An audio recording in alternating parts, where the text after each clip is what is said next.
1 month after my daughter's wedding, the photographer called me and whispered, "Sir, I noticed something terrible in the photos. Come immediately alone and don't say anything to your daughter."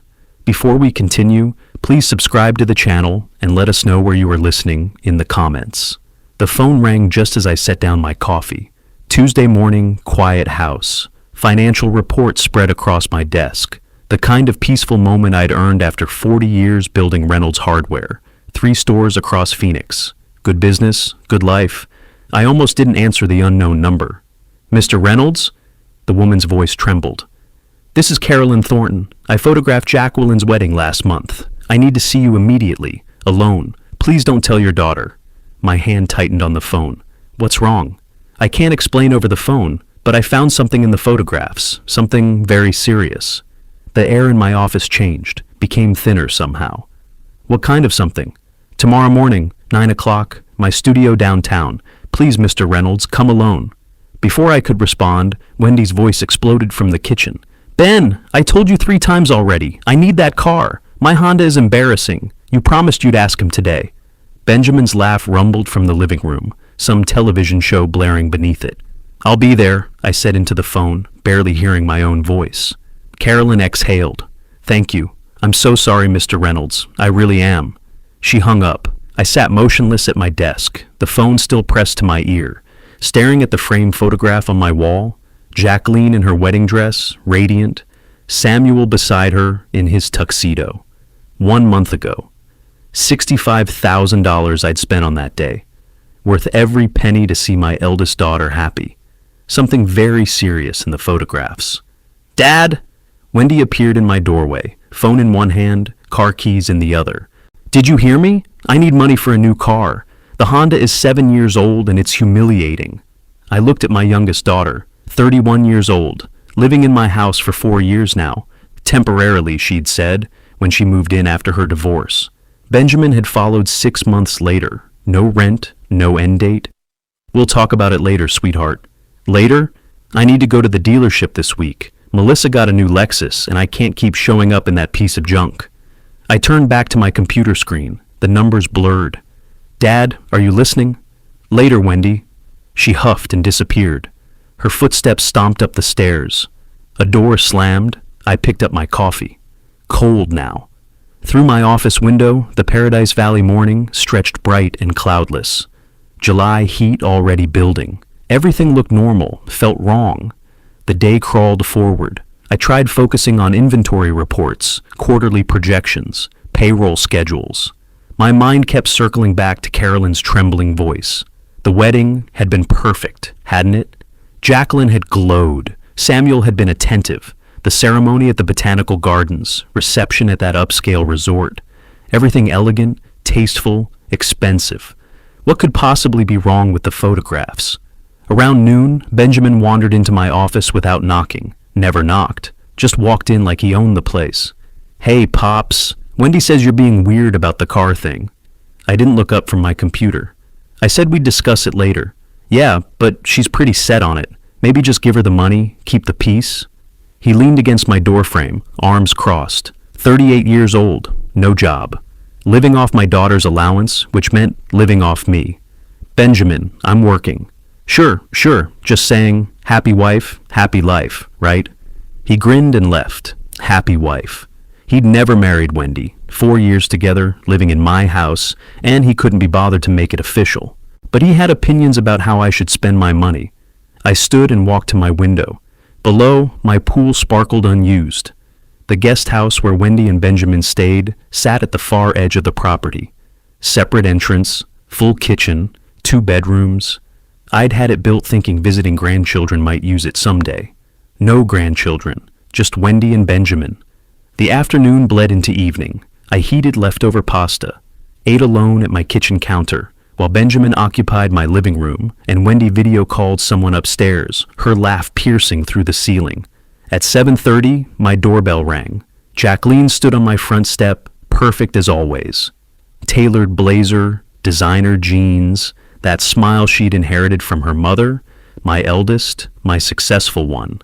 Marketing executive, beautiful home, well, apartment currently, married to Samuel Fisher, investment banker. "Hi, Daddy." She kissed my cheek and walked past me into the house. I was in the neighborhood, thought I'd stop by. Paradise Valley to her place in Scottsdale wasn't the neighborhood, but I didn't mention it. She settled onto my couch, crossed her legs, looked around the living room like she was appraising it. "How are you? You look tired." "Long day. Business things." She picked up a framed photo from my side table, her and Wendy as children, studied it, set it back down, slightly off-center. "Samuel and I have been house hunting. We found the most incredible place in Scottsdale. 4 bedrooms, pool, mountain views, absolutely perfect." I sat in the chair across from her, waited. "The thing is, we need to move fast. Market's competitive right now. We need help with the down payment." She smiled warmly. "40,000, you understand, right? After everything you spent on the wedding, this is just completing the picture, helping us start our life together properly." $40,000, said like she was asking to borrow my truck. Something in my chest tightened. That hollow feeling from earlier expanded. 40,000, I repeated. "Is that a problem?" A slight edge entered her voice, so slight most people wouldn't catch it. "Dad, we need to move fast. The market is competitive. I thought you'd want to help us start our life together properly." I looked at my daughter, really looked at her. The designer clothes, the manicured nails, the practiced warmth that didn't quite reach her eyes. "Let me think about it, sweetheart." Her smile faltered, just for a second. "Think about it? Dad, this is important. Samuel and I need to review some things first." She stood abruptly. "Fine, but don't take too long. We can't lose this house." She grabbed her purse, kissed my cheek again, colder this time. "Love you, Daddy. Call me soon." I watched her Mercedes pull away, standing in my doorway. $40,000, delivered like I'd already agreed, like my money was her money. Benjamin's laughter echoed from the living room, sports highlights on my television, his beer bottle sweating onto my coffee table. I walked back inside, but something had shifted. The house felt different. Or maybe I was seeing it clearly for the first time. My phone sat on the hall table where I'd left it. Carolyn's number still in the call log, tomorrow morning, her studio, whatever she'd found on those wedding photographs. I had a feeling it would explain this hollow sensation spreading through my chest. I picked up the phone and looked at Jacqueline's last text. "Thanks for understanding about the house, Dad. Love you." I hadn't agreed to anything, but she'd assumed. They all assumed. I left the house before Wendy woke up. Didn't want questions. Didn't want Benjamin asking where I was going with that look he got. Like everything I did required his approval in my own home. The drive to downtown Phoenix took 25 minutes. Tuesday morning traffic, I-51 South, then surface streets to Carolyn's studio. A converted warehouse in the Arts District, her name on a brass plate beside the door. My hands were steady on the steering wheel, but my mind kept replaying her voice on the phone. Something very serious. I parked across the street, sat in the truck for a moment. Whatever was inside that studio, whatever Carolyn had found, it would explain Jacqueline's casual request for $40,000. It would explain the hollow feeling I'd carried since the wedding. I knew it would. I just didn't want to know how. The studio smelled like coffee and printer ink. Professional photographs lined the walls, weddings, families, corporate headshots. Carolyn met me at the door, younger than I'd remembered from the wedding day. Mid-40s maybe. Nervous hands, apologetic eyes. "Mr. Reynolds, thank you for coming." She locked the door behind me. "I have everything set up in the editing room." I followed her through the gallery space to a smaller room dominated by a large monitor and computer equipment. Wedding portfolios stacked on shelves. The window overlooked an alley, morning light filtered through dusty glass. "Can I get you coffee? Water?" "I'm fine." I wasn't fine. "Please, just show me." She nodded and sat at her computer. I remained standing behind her chair. "Mr. Reynolds, I almost didn't call you. I went back and forth for days. But if I were in your position, I'd want to know. Please understand, I didn't go looking for this." My throat tightened. "Show me." Her fingers moved across the keyboard, the monitor filled with images from Jacqueline's wedding, the ceremony, my daughter walking down the aisle, Samuel waiting at the altar, guests smiling, everything beautiful, everything perfect. "These are the standard shots," Carolyn said softly. "What you saw at the wedding, what everyone saw." She clicked to the next folder. 2 hours before the ceremony, I was at the restaurant venue early, testing exposures, calibrating equipment. There's a terrace overlooking the courtyard. Another click. I was shooting through a window, adjusting light settings. The image appeared. My hands gripped the back of her chair. Samuel, my son-in-law, in his tuxedo, not yet buttoned properly, pressed against a woman with red hair. Not my daughter, kissing her, his hands in her hair, her arms around his neck. Not a friendly embrace, not a goodbye to an old friend. Intimate, possessive, familiar. How long before the ceremony? My voice sounded far away. You're certain about the time? 2 hours before. The metadata is here. Date, time, GPS coordinates. She pulled up a technical display. Numbers, timestamps, location data. I was at the restaurant venue early, testing exposures through a window. I captured this by accident, but it's real, and there are multiple shots. She clicked forward, different angles, same scene. Samuel and the red-haired woman locked together. In one photo, the woman's hand was visible, left hand pressed against Samuel's chest. Wedding ring, gold band, diamond. The woman. I leaned closer to the screen. The wedding ring. Do you know who she is? Carolyn shook her head. I don't recognize her from the guest list. I'm so sorry, Mr. Reynolds. She pulled up another image. This one showed Samuel's face clearly. No confusion in his expression. No drunken stumble. Just confidence. Control. A man who knew exactly what he was doing. 2 hours before marrying my daughter. I straightened slowly. My knees felt weak. The room tilted slightly, then righted itself. Can you prove the timing? Absolutely prove it? Yes. Carolyn opened another window, showed me technical data I barely understood. Digital fingerprints, file information, GPS coordinates matching the restaurant location, timestamps down to the second. This is forensic level evidence, Mr. Reynolds. It would hold up anywhere.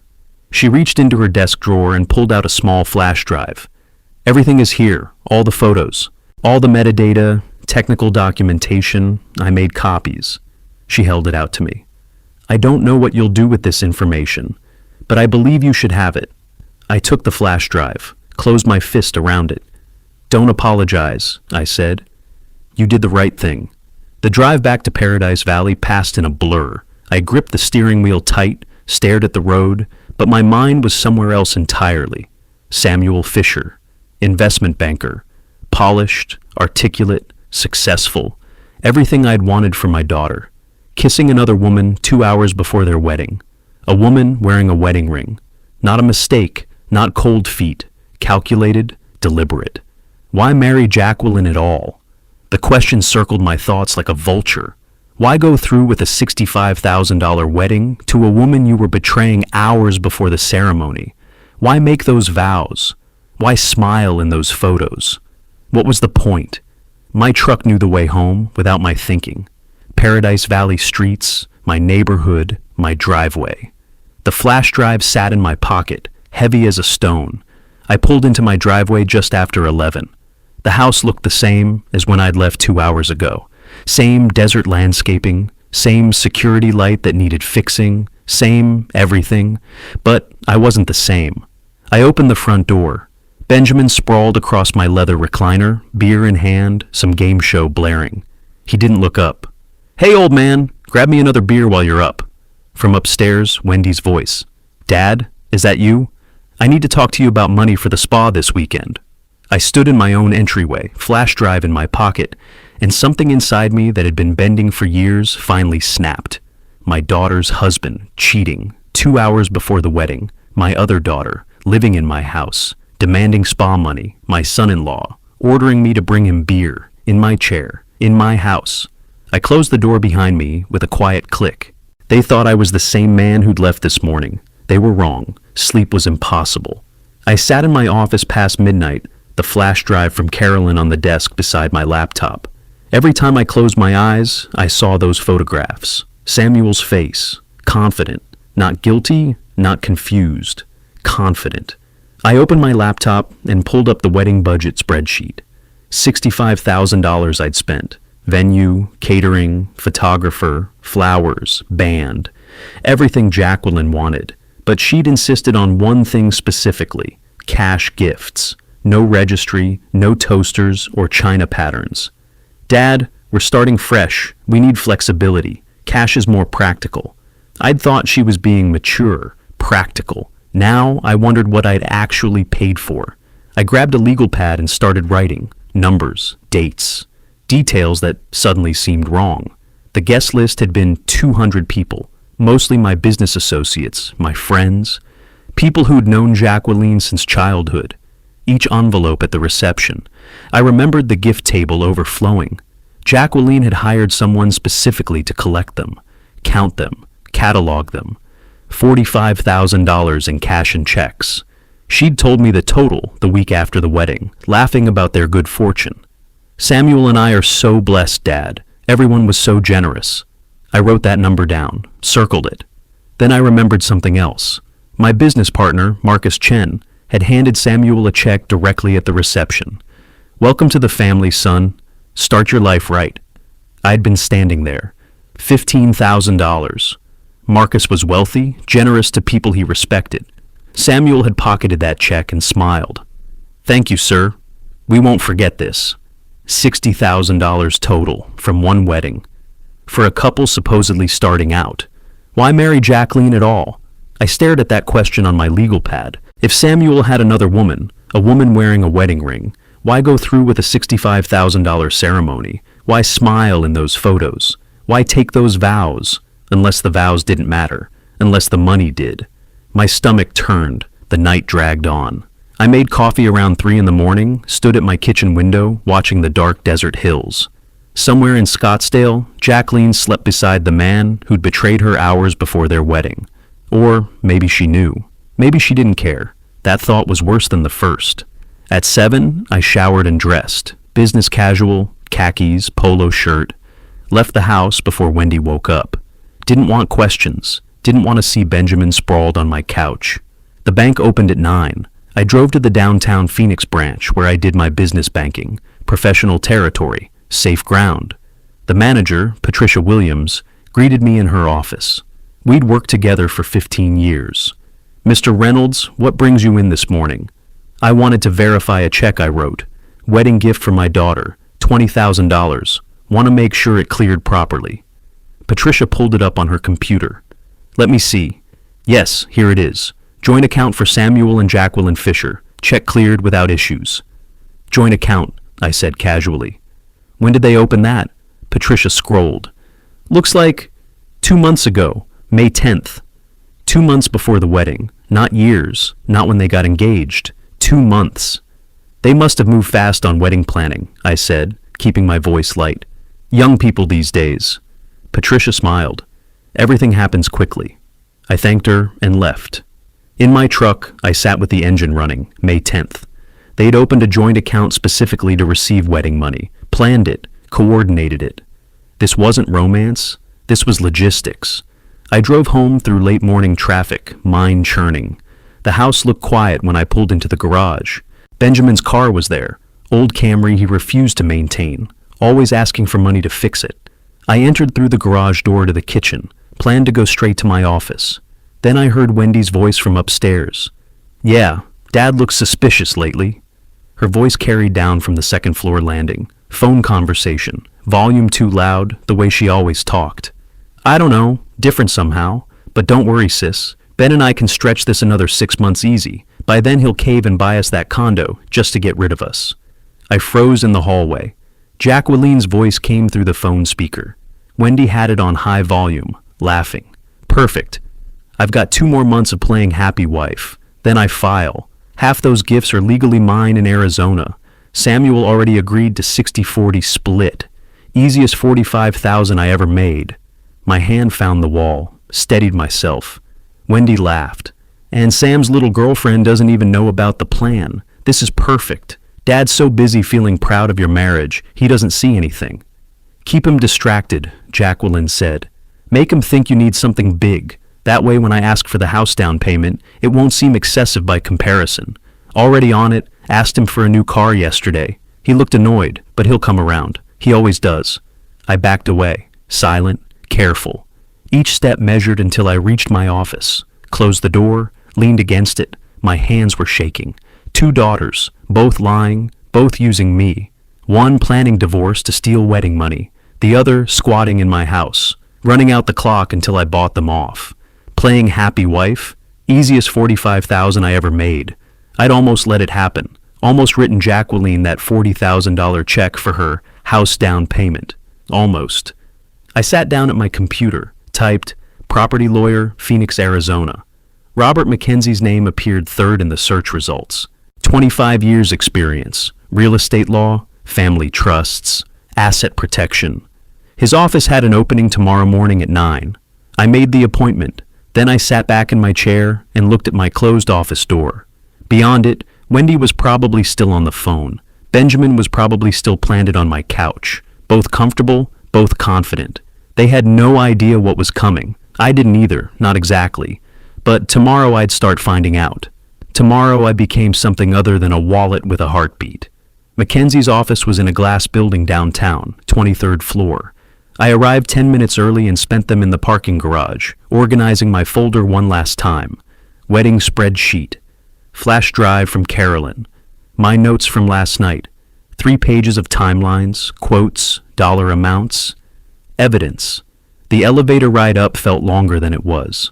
I'd made business decisions for 40 years, negotiated supplier contracts, handled employee disputes, weathered economic downturns. This shouldn't feel different, but it did. This was my family, my daughters. The elevator doors opened. No, not family, not anymore. They'd made that choice when they turned me into a transaction. The reception area was professional, glass desk, leather chairs, abstract art I didn't understand, but recognized as expensive. A woman looked up from her computer. "Mr. Reynolds, Mr. Mackenzie is ready for you." His office had floor-to-ceiling windows overlooking Phoenix, mahogany desk, law books lining one wall, diplomas and bar certificates in frames. Robert Mackenzie stood as I entered, 50s, gray at the temples, firm handshake. "Mr. Reynolds, please have a seat. Can I offer you coffee?" "Yes, black." He poured from a carafe on the credenza, handed me a ceramic mug, settled behind his desk.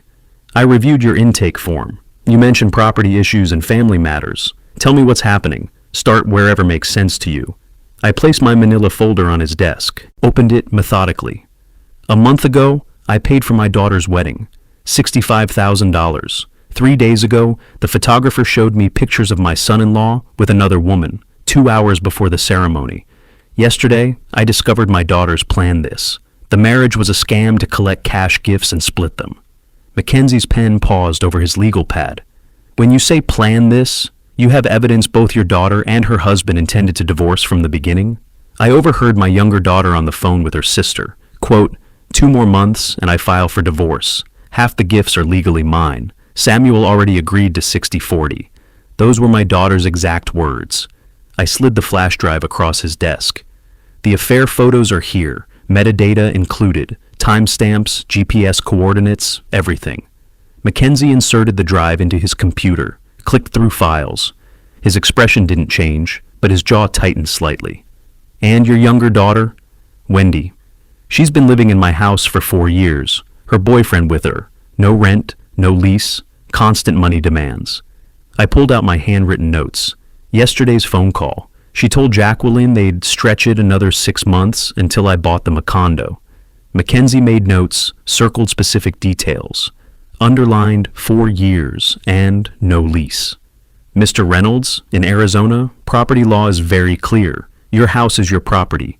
If there's no written rental agreement, and you've indicated there isn't, you have the right to begin eviction proceedings. The standard timeline is 30 days after written notice. And my younger daughter, her boyfriend, they've lived there 4 years without paying rent. Can they fight this?" "Not successfully. Without a lease, they're essentially guests who've overstayed. Arizona law protects property owners. The 30-day notice is a courtesy, not a negotiation." Something loosened in my chest. A courtesy, not a negotiation. Mackenzie pulled a thick book from his shelf. Arizona Property Code. Opened to a flagged section, turned it so I could read. I leaned forward, scanned the legal text, residential tenancy requirements, notice periods, eviction procedures. "It's straightforward," Mackenzie said. "We draft a formal notice. You serve it personally or via certified mail. They have 30 days to vacate. If they refuse, we file with the court for removal. Given the lack of any rental agreement, judges rule quickly on these cases. What about the rest? I looked up from the book. My assets, my business. I don't want them getting anything when I'm gone. They've made it clear. I'm just a resource to them. Mackenzie closed the property code. That's where an irrevocable trust becomes valuable. We transfer your assets, house, business interests, savings, into a trust managed by a professional trustee.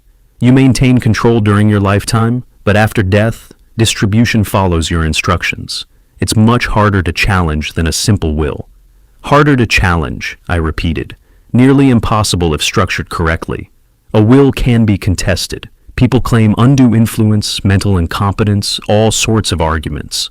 A properly executed irrevocable trust, established while you're clearly competent and acting freely, that's a different legal standard entirely. I sat back. How soon can we start? Mackenzie smiled slightly. First real emotion he'd shown? Today.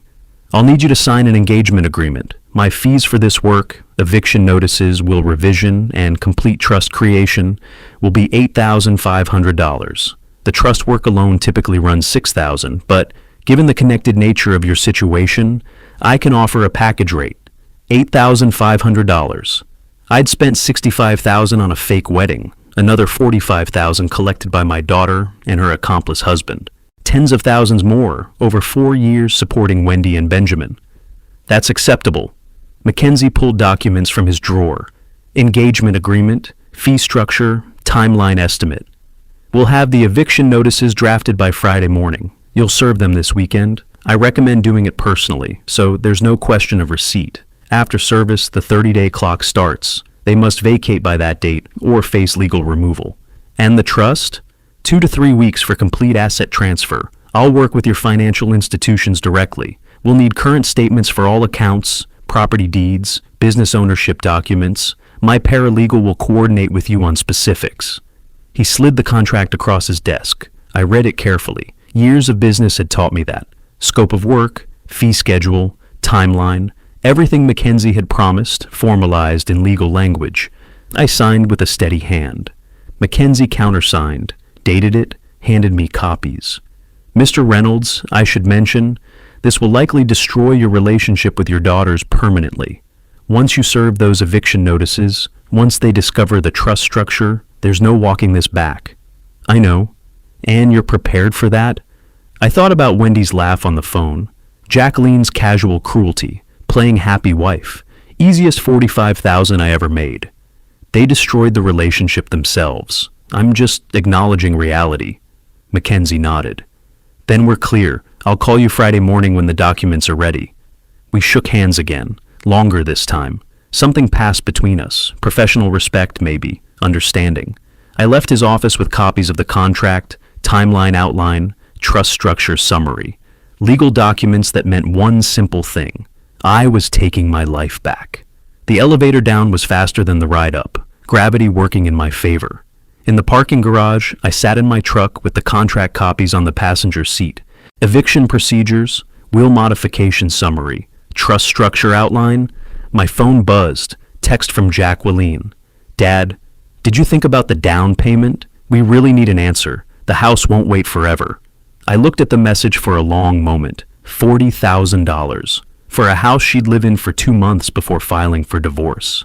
I deleted the text without responding. Then I started the truck and headed home. Wendy and Benjamin would be there, comfortable and confident, expecting nothing to change. They had 30 days left to enjoy that confidence. I had 30 days to prepare for war. The envelopes arrived Friday morning. Mackenzie's return address, heavy paper, official seals. I set them on my desk and looked at them for most of the day.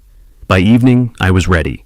I could hear Wendy and Benjamin in the living room. Benjamin's voice carried, excited, animated. Another scheme, another ask. I picked up the envelopes and walked down the hall. They were on the couch, comfortable. Benjamin gesturing, Wendy nodding, my television, my couch, my living room. And craft breweries are huge right now, Benjamin was saying. Phoenix market is perfect. We'd need about $30,000 to start. Your dad would see returns in a year. Easy. Wendy laughed. He'll do it. He always does. Just frame it as helping family, and he'll write the check.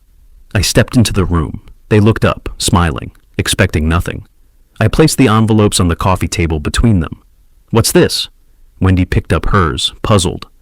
"Dad, we're talking about Ben's brewery idea. Official eviction notice. You have 30 days to find other housing." The words landed like stones in still water, ripples of silence spreading outward. Wendy tore open her envelope, read the heading. Her face drained of color. Benjamin grabbed his, scanned it. "Have you lost your mind, old man? This is our home. This is my house. You can't just kick us out like we're strangers." Benjamin stood, stepped toward me, fists clenched, face reddening. "We're family." Wendy's tears started, right on schedule. "Dad, what are you doing? I'm your daughter. How can you throw us out?" I looked at her calmly.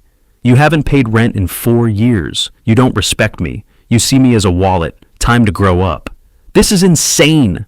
Benjamin moved closer, invading my space. Old intimidation tactic. "Everyone will know what kind of father you are, throwing out your own kid. The notice is legal, 30 days. I suggest you start packing." Wendy grabbed my arm. "Dad, please, we can work this out. We'll pay rent. I removed her hand gently but firmly, turned toward the hallway. "You'll regret this." Benjamin's voice followed me. "You'll regret this." I walked to my office, closed the door, locked it with an audible click. Behind me, chaos erupted. Wendy's wailing, Benjamin's shouting, furniture scraping. I sat at my desk and listened. Their panic was music. 10 minutes passed. The shouting subsided into intense whispers. Then Wendy's voice again, higher. "Phone call." I pressed my ear to the door. "Gave us eviction papers. 30 days. Pause. Jacqueline responding. "I don't know what happened. He was cold, like we were strangers." Longer pause. "We need to do something." Jacqueline's voice carried through the phone speaker, calm, strategic. I couldn't make out words, but the tone was clear. Planning mode. "Okay, yes, tomorrow. Bring Samuel. We'll figure this out." More murmuring. Then Benjamin's voice, lower but venomous. "He's going to regret this." I moved back to my desk and opened my laptop. Mackenzie had sent documents that afternoon. Trust creation paperwork, asset protection strategy. They thought this was about the house. They had no idea I was protecting everything. My phone buzzed. Text from Jacqueline. "Dad, Wendy called me. We need to talk. Coming over tomorrow with Samuel. This has gone too far." I read it twice. They were regrouping, coordinating, about to launch their counterattack. Let them come. I pulled up a calendar and marked the date. Day 1 of 30. The clock had started. In the living room, Wendy was still crying. Benjamin was pacing. I could hear his footsteps, back and forth, back and forth. They'd lived here for 4 years without contributing a single dollar. 4 years of treating my home like a hotel.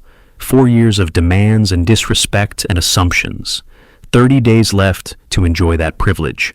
I looked at Mackenzie's trust documents again. 2 to 3 weeks until finalization. The timing would be tight, but it would work. By the time they realized the full scope of what I'd done, it would be too late to stop. Another text from Jacqueline. "We'll straighten this out. Don't worry." She wasn't texting me. She was texting Wendy. But Wendy must have shown her my number too, because a third message came through. "Dad, I know you're upset about something. Let's talk like adults tomorrow." Talk like adults. The woman planning to divorce her husband in 2 months to steal wedding gifts wanted to talk like adults. I turned off my phone.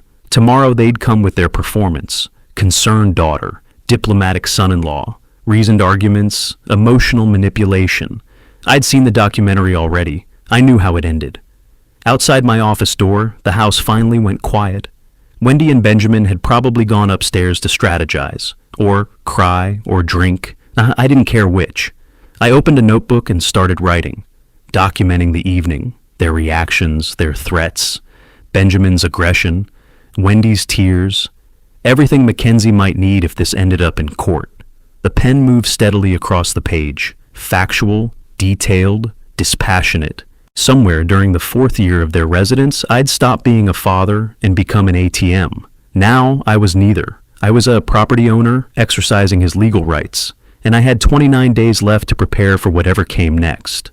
Saturday morning, I came downstairs to find Wendy in her bathrobe, sprawled across the couch. "Dad," her voice was weak, theatrical. "I can't get up. My heart is racing. The stress from this eviction, I think you should call a doctor." Benjamin hovered nearby, arms crossed, protective stance, both watching for my reaction. I walked past them to the kitchen. "There's cold medicine in the cabinet," I said without stopping. Behind me, silence. Then Wendy's frustrated exhale. I poured coffee and carried it to my office. Closed the door. Sunday afternoon, Benjamin found me in the garage, blocked the doorway with his body. "You know what people will say, right?" Aggressive tone, face too close to mine.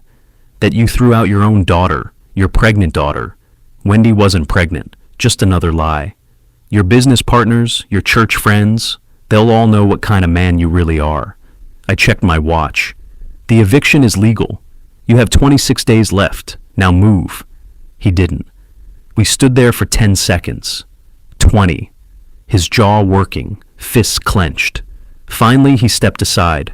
I got in my truck and drove to the hardware store. Stayed there for 3 hours, reviewing inventory, talking to managers, being anywhere but home. When I returned that evening, an envelope sat on my kitchen counter. Handwritten heading, "Proposal." I opened it. Benjamin's handwriting, itemized list. Investment opportunity, craft brewery partnership. Initial capital required, $50,000. Terms, Wendy and Benjamin remain in residence, pay nominal rent, $500 month, repay investment within 5 years. 50,000, up from the 30 he'd mentioned Friday night. Desperation inflating the numbers. I read the whole thing, 2 pages. Financial projections pulled from nowhere, promises of returns, guarantees of family harmony. At the bottom, "This solves everything. We stay, you profit, family stays together." I folded it, walked to the living room where they sat waiting, and handed it back. "No." Wendy's face crumpled. "Dad, we're trying to compromise." "No," I repeated, and returned to my office with my dinner. Through the wall, I heard their frustrated whispers, accusations, disbelief, the sound of dishes slamming. Monday and Tuesday passed similarly. Wendy alternated between tears and silence. Benjamin oscillated between threats and bargaining. I maintained my routine, work, home, office, meals alone. Their presence became background noise. Wednesday evening, Jacqueline arrived. She'd called that afternoon. "Dad, we're coming over for dinner, Samuel and I. We need to talk as a family."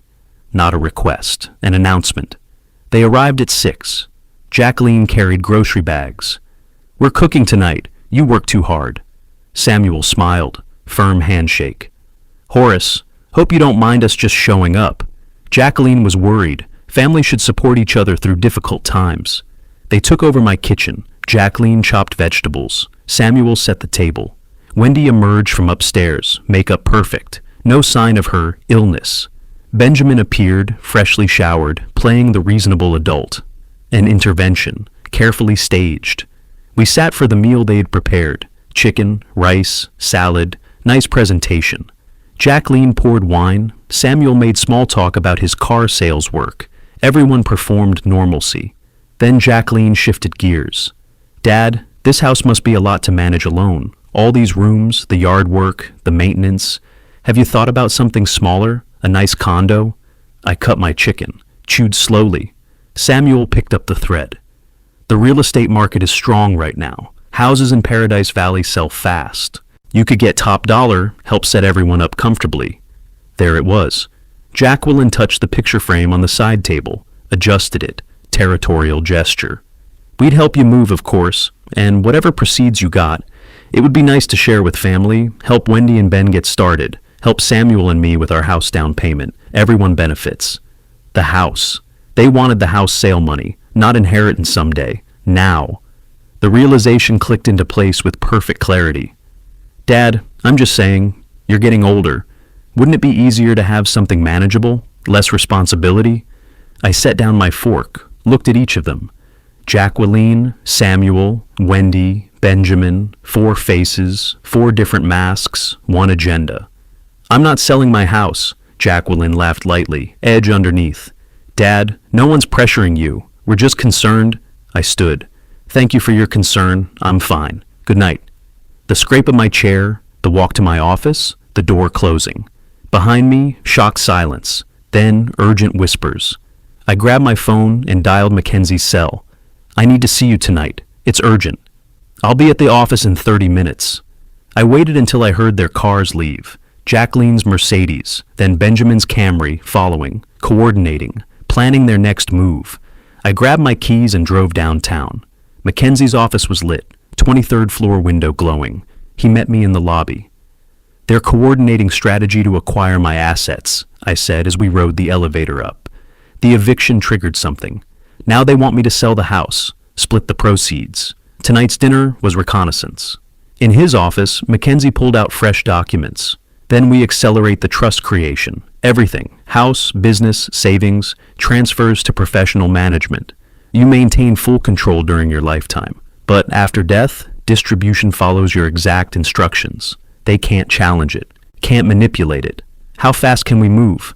I'll start paperwork tomorrow. We'll also change your bank account beneficiaries immediately. Remove your daughters entirely. $5,000 for the trust creation, but it's worth every penny. Do it. He pulled up forms on his computer. Beneficiary change authorizations. Trust structure outlines. I signed everything. Electronic signatures. Witnessed. Legal. 40 minutes later, I left with copies of everything. The drive home felt different. Lighter somehow. I arrived near midnight. The house was dark except for the living room lamp. Inside, Wendy and Benjamin had gone to bed. Empty wine glasses on my coffee table. They'd probably spent the evening plotting with Jacqueline on speakerphone. Let them plot. I had copies of the trust paperwork in my briefcase. Mackenzie would start asset transfers tomorrow. Within 3 weeks, everything I'd built would be protected. My phone showed 3 missed calls. Jacqueline, no messages. She knew something had shifted tonight. Maybe sensed that dinner conversation revealed too much. I thought about their performance, Samuel's diplomat act, Jacqueline's suggestion to sell the house. Everyone benefits, everyone except me. They'd miscalculated, thought I was a weak old man they could manipulate into surrendering my life's work. I was done being weak. 26 days until Wendy and Benjamin left, 3 weeks until the trust was finalized. They had that long to enjoy feeling like they still had leverage. I had that long to make sure they'd never manipulate me again. 2 weeks had passed since I'd served the eviction notice. 15 days remained. I set the dining room table myself that evening. 5 place settings. The good china I hadn't used since my daughters were children. Cloth napkins, water glasses. At my seat, I placed a manila folder face down. The folder contained 8 printed photographs. Samuel and a red-haired woman, time-stamped, geo-tagged. 2 hours before his wedding to my daughter. I'd invited everyone. Both daughters, both sons-in-law. A family dinner, I'd said. They arrived separately. Jacqueline and Samuel first, 15 minutes early. I heard them in the living room, whispered conversation with Wendy and Benjamin, coordinating, planning their approach. I called them to the table. The tension was immediate. They sat, exchanged glances, waited. I served roasted chicken and vegetables. Simple meal, nothing elaborate. This wasn't about hospitality. We ate in near silence for 10 minutes, forks scraping plates, water glasses lifted, the sound of forced normalcy. Then Jacqueline started. Dad, we've all been talking. The situation with Wendy, it's stressful for everyone. Maybe it's time to think about simplifying. The house, the business, it's a lot for one person. Samuel nodded, supportive. Horace, no one's saying you can't handle it. We just want to help. Selling at the right time, in this market, we could help you organize everything, make it easy. Wendy leaned forward, gentle voice. Dad, we're worried about you, all alone here. Wouldn't a nice condo be better? Less maintenance, less stress? I set down my fork, reached for the manila folder. Before we continue, there's something you should see. Jacqueline picked it up, suspicious. What is this? I took a sip of water. Photographs from your wedding. Particularly interesting are the shots of Samuel with a red-haired woman, 2 hours before the ceremony, on the restaurant terrace. Samuel's face drained. That's not... Jacqueline opened the folder. I watched her eyes move across the first image, then the second. Her expression hardened into stone. Where did you get these? I ignored the question. I also overheard a phone conversation between you and Wendy. Let me quote, 2 more months, and I file for divorce. Half the gifts are legally mine. Samuel already agreed to 60-40 split. Those were your exact words, Jacqueline. Wendy's hand flew to her mouth. Benjamin half stood. You spied on us? You had no right? I raised one hand, palm out. Stop. Benjamin sat. I've created an irrevocable trust. My house, my business, my savings, everything is now protected. After my death, you'll receive the minimum required by Arizona law, not a cent more. Jacqueline's voice rose. You can't do this? We're your family. I stood, pushed my chair back slowly, folded my napkin beside my plate. Wendy and Benjamin have 15 days to find new housing. This conversation is over. Dad! Jacqueline stood too. You're destroying this family. Over what? Some misunderstanding? I paused at the dining room doorway, didn't turn around. I'm not destroying anything. I'm protecting what I built from people who saw me as a resource, not a father. I walked down the hall to my office, closed the door, locked it. Behind me, voices erupted, Jacqueline shouting, Samuel's defensive protests, Wendy crying, Benjamin's angry curses. I sat at my desk and opened my laptop. Email from Mackenzie, sent an hour ago. Trust documents ready for final signature. Can you come in tomorrow morning? I typed back, 9 a.m. From the dining room, the argument continued. Jacqueline demanding I come out. Benjamin threatening to break down the door. Empty threat. Wendy's sobs carrying down the hallway. They could argue all night. It wouldn't change anything. The photos were on the table. The truth was spoken. The trust was nearly complete.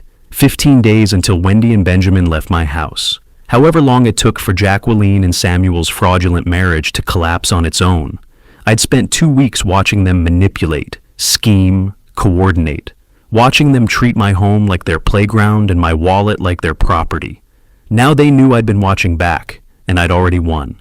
Mackenzie's office at 9 the next morning. Jennifer Chan was already there, a specialist in estate planning he'd brought in to finalize the trust. Mr. Reynolds? She shook my hand. 50, professional, efficient. Papers spread across the conference table like a legal fortress. Everything's ready for your signature. I sat down and started signing, page after page. Initials here, full signature there, transfer of primary residence, business interests, bank accounts, investment portfolios, all moving into the irrevocable trust structure. This transfers your house to trust management, Jennifer explained. Upon your death, distribution follows these instructions. Minimum legal requirement to immediate family, remainder to the charities you selected. And my daughters can't challenge this? They can try. Her voice was certain. But irrevocable trusts are extremely difficult to overturn. This is as protected as assets can be. I signed the final page. Done. 40 years of work. Protected. I drove home feeling lighter than I had in months. The next 13 days became a masterclass in psychological warfare. Day 2, I found my coffee maker shattered on the kitchen floor. Benjamin lounged at the table, newspaper spread in front of him. Oh, that, he shrugged. Slipped out of my hands this morning. Accidents happen. I swept up the glass without comment. 11 days, I said, tossing the pieces in the trash. Day 4, I heard Wendy talking to Mrs. Patterson over the back fence, our neighbor. I watched from the window. Wendy dabbed her eyes with tissue, dramatic gestures. He's throwing us out with nowhere to go. I don't know what's gotten into him. Mrs. Patterson looked uncomfortable. I'm sure you and your father will work things out, dear. I don't know. He's changed. It's like he's not the same person. I turned away from the window. Let her perform for the neighbors. It changed nothing. Day 7, Jacqueline arrived with a woman carrying a clipboard. Dad, this is Dr. Morrison. She's a psychologist. We thought it might help to talk. I remained standing, arms crossed. I didn't agree to any conversation. The woman smiled professionally. Mr. Reynolds, your daughter is concerned about recent behavioral changes. Sudden decisions, cutting off family. These can sometimes indicate underlying issues that... Stop. I looked at Jacqueline. Out, both of you, now. Dad, she's trying to help. If you just listen, this is my house. You're leaving. They left. Day 10, I came home from the store to find my office door slightly ajar. I always closed it completely. On my desk, the trust documents sat exactly where I'd left them. Almost exactly. The corner was bent differently. Someone had looked through them. That evening, Wendy was quieter than usual. Benjamin kept glancing at her. They knew now. Really knew. The trust was real. The money was gone. Day 12, Wendy knocked on my office door. Afternoon. Benjamin wasn't with her. Dad, can we talk? Just us? I gestured to the chair. She sat, tissue already in hand, eyes red. I've been thinking about everything. You were right. About Ben, about how we've been living. He's not a good influence on me. I see that now. I waited. I've made terrible mistakes. I'm asking, begging for your forgiveness. Another chance. I could change. I could be the daughter you deserve. The performance was flawless. Trembling voice, vulnerable posture, leaning forward. Every manipulation technique in her arsenal. I let the silence stretch. Watched her. Really watched her. If you truly realized your mistakes, Wendy, you wouldn't have come here asking for forgiveness as a transaction. You'd have come without expecting anything in return. But you're asking for the house, for money, for me to change my mind about the trust. No, you want me to believe Benjamin corrupted you, that you're a victim. But I heard you on the phone with Jacqueline planning this. You were laughing, both of you, about manipulating me. Her face changed. Tears stopped. Voice went hard. Fine, fine. You want to be alone? Be alone. But don't expect us to care what happens to you. I didn't stand, didn't react. 8 days, Wendy. Start packing. She turned and walked out. The door slammed hard enough to rattle the frame. Through the ceiling, I heard her stomping upstairs. Benjamin's voice, questioning. Then Wendy's angry response, words muffled but tone clear. She was telling him it hadn't worked, that I wouldn't cave, that they needed to actually find an apartment. Reality finally breaking through. I pulled up my calendar. 8 days until the eviction deadline. Mackenzie had already arranged for the sheriff if they refused to leave voluntarily. My phone showed a text from Jacqueline. I hope you're happy. You've destroyed this family. I deleted it without responding. The trust documents sat in my desk drawer, signed, notarized, filed. Every asset I'd spent 40 years building, protected. The house was mine. The business was secure. My will reflected my choices, not their expectations. 8 more days of their presence, 8 more days of psychological warfare I no longer felt. Then silence, space, peace. For the first time in 4 years, I'd have my house back. For the first time in months, I'd have my life back. The 30th day. I pulled into my driveway at 10 that morning. The sheriff's vehicle arrived 30 seconds behind me. Mackenzie's car followed. We'd coordinated this. Official, legal, no room for argument. Deputy Martinez stepped out, mid-40s, experienced, professional. We'd spoken on the phone twice. He knew the situation. Mr. Reynolds, he shook my hand. Let's get this done. Mackenzie joined us, briefcase in hand. Everything's in order. The eviction notice was properly served. The 30 days have elapsed. They're officially trespassing now. We walked to my front door together, my house, my property, but I knocked anyway. 3 firm knocks. Silence. Then Benjamin's voice muffled, "Go away! You can't do this!" Martinez stepped forward, hand resting on his duty belt. "Sir, this is Deputy Martinez with the Maricopa County Sheriff's Office. I'm here to enforce a legal eviction order. Open the door now, or I'll be forced to open it myself. That becomes criminal trespass. Your choice." A long pause, whispered argument inside. Then the door cracked open. Wendy's face appeared, red eyes, defiant expression trying to mask panic. Martinez pushed the door wider, entered professionally. Mackenzie and I followed. The living room looked like a war zone, clothes scattered everywhere, pizza boxes stacked on my coffee table, beer cans, chaos, but no packed boxes, nothing ready. You folks weren't planning on leaving, were you? Martinez surveyed the room, making notes. All right, you have 2 hours to collect personal belongings. That means clothes, personal items, no furniture, no fixtures. The clock starts now. 2 hours? Wendy's voice pitched high. We can't possibly... You've had 30 days, ma'am. 2 hours is generous. Benjamin appeared from the kitchen, unshaven, angry. This is insane. We have rights. Mackenzie's voice cut through. You have 0 rights to this property. No lease, no rental agreement, No ownership. This is the final day. Benjamin looked at me. You're really doing this. Your own daughter. I didn't respond. Didn't need to. Martinez checked his phone. 2 hours, starting now. What followed was chaos in slow motion. Wendy frantically stuffing clothes into garbage bags, crying intermittently. Benjamin throwing things into a duffel bag with aggressive movements, muttering curses under his breath. After everything we did for him, Benjamin said loudly enough for me to hear, living in this huge place alone like a miser. Martinez's voice sharpened.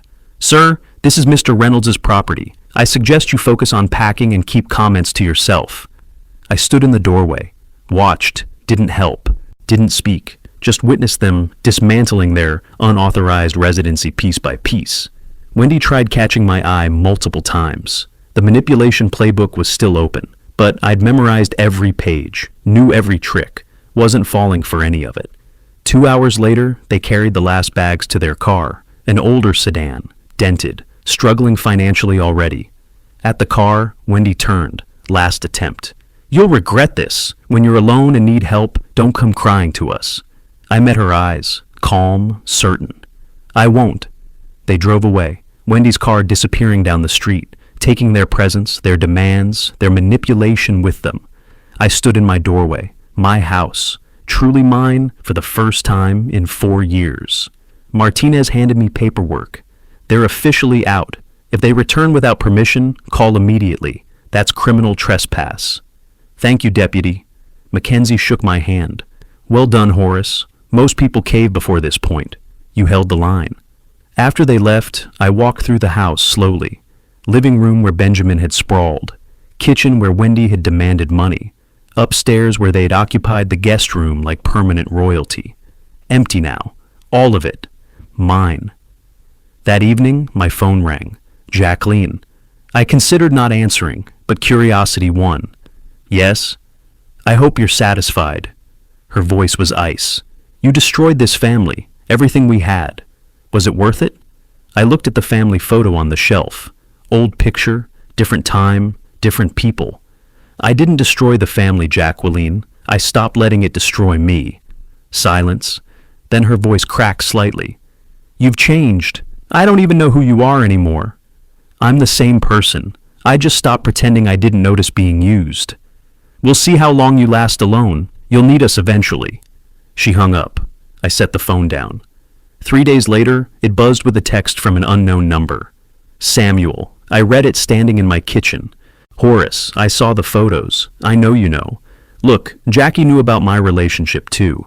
This whole marriage was an arrangement. We're divorcing anyway. I'm asking you to stay out of it. I can make it worth your while. $10K to let this play out quietly. I read it once, deleted it, blocked the number. Jacqueline had known about the affair all along. The entire marriage was a scam from both sides. They'd orchestrated it together, collected the money, planned to split it. And now Samuel wanted to pay me to stay quiet. $10,000 to let their fraudulent divorce proceed smoothly. I looked around my living room, the furniture I'd chosen, the silence I'd earned, the space I'd reclaimed. 4 years ago, I'd opened my door to Wendy and Benjamin temporarily. Let them take over my home, my peace, my life. I'd paid for a wedding that was a business transaction, written checks that funded schemes, believed I was helping family when I was funding my own exploitation. Now the house was empty except for me. Wendy and Benjamin were gone. Jacqueline had cut contact. Samuel was sending desperate bribes I wouldn't dignify with responses. I walked to the window. The sun was setting over Paradise Valley, painting the desert gold. My house, my life, my choices. They thought they'd won when they moved in, when they manipulated, when they schemed. They'd been wrong. I had. Late August. I sat on my terrace with morning coffee, watching the sun climb over Paradise Valley. The air was already warm, but up here on the hillside, a breeze made it bearable. Quiet, completely quiet except for birds and the distant hum of the city below. 3 weeks since the eviction, 3 weeks of living alone in my house. My actual house, not a building I shared with resentful tenants who called me Dad. The coffee maker worked. Benjamin had smashed my old one in a fit of passive-aggressive rage. I'd replaced it the day after they left. Small thing, but it mattered. Everything worked now. The television remote stayed where I put it. My chair in the living room held only me. The refrigerator contained food I'd bought, eaten at my own pace, without someone demanding I pay for their groceries. Simple things. Revolutionary things. Wendy had called twice this week. I'd let both go to voicemail, deleted the messages without listening. She and Benjamin had found a cheap apartment on the outskirts. Benjamin was working some regular job. They were figuring it out. Without my money, without my house. Good. Jacqueline had called once too, 2 weeks ago, asking for money.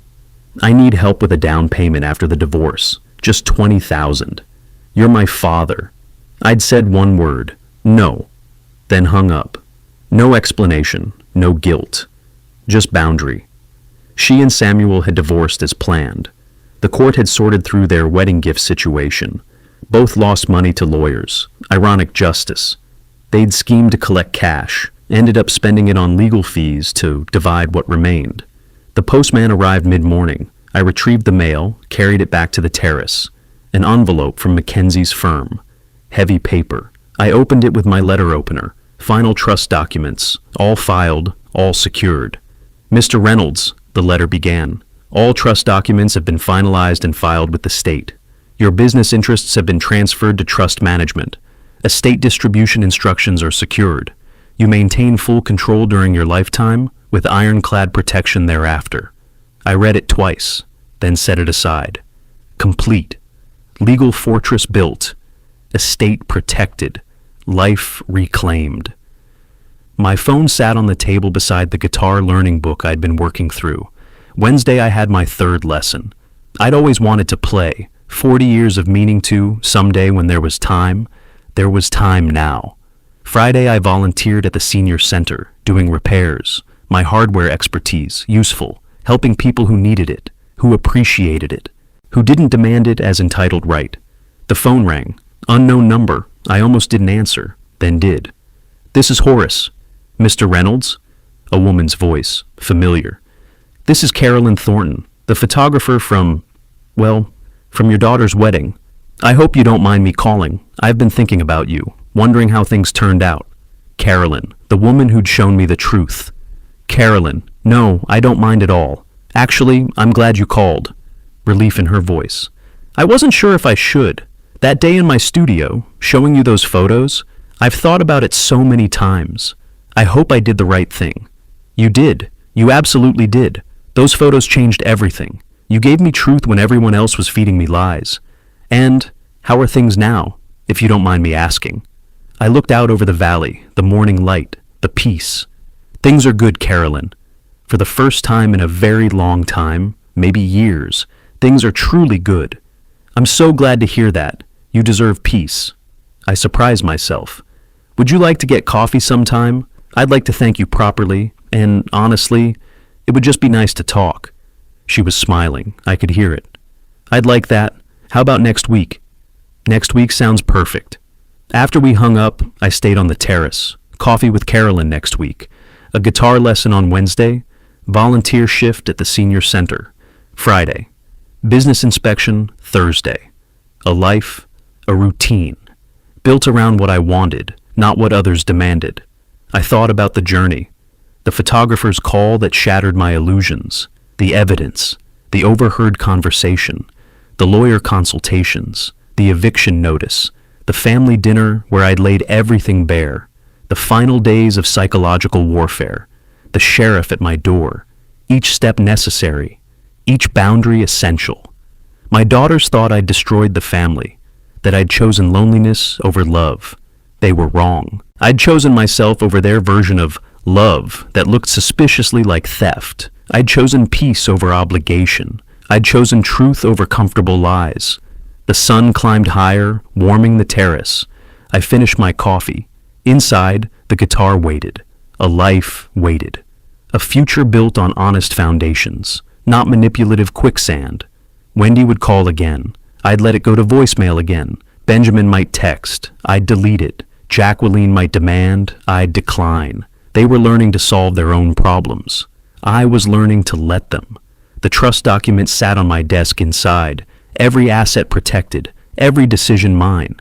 I stood and walked to the terrace railing, looked out over Paradise Valley, my home, my view, my peace. Alone, yes, but free, and for the first time in years, maybe the first time ever, that was exactly what I wanted. The next chapter was mine to write. Coffee with someone who didn't want anything except conversation. Guitar music made for my own enjoyment. Repairs done because I chose to help, not because someone demanded it. A life lived on my terms. Justice wasn't revenge, it was protection. It was boundaries. It was saying no when no was the only sane answer. I'd saved myself, and that was worth everything.